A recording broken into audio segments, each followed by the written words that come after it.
Hello everyone and welcome to this second devlog. When we left last time, the game still didn't have an ammunition system and we could shoot endlessly. Therefore, in these few days, I have dedicated myself to adding the ammunition system. From the programmer point of view, this was very easy. It was sufficient to define, in the weapon script, a couple of integers representing the ammo amounts, then define few methods to prevent shooting without ammo, and that's it.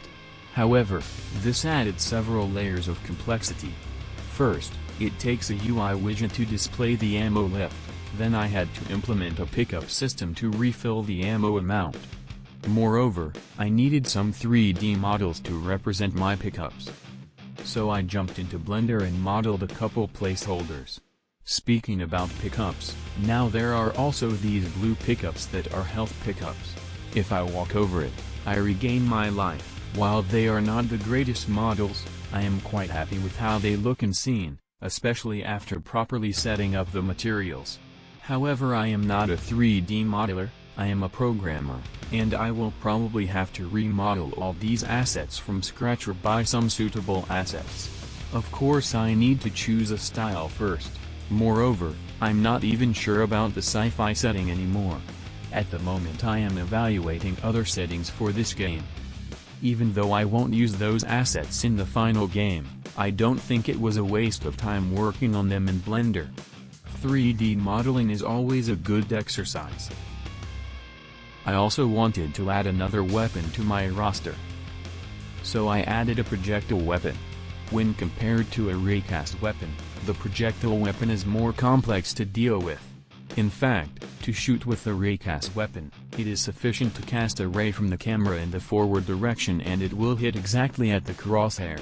By contrast, with the projectile weapon this is no longer enough. The way I decided to go with it is the following. As with the raycast weapon, I first fire a raycast from the camera in the forward direction and I check if there is a hit. However, instead of immediately damaging the enemy, a projectile is directed towards the hit. By contrast, if the hits can produce a null result, the projectile is fired in the direction of the barrel of the weapon.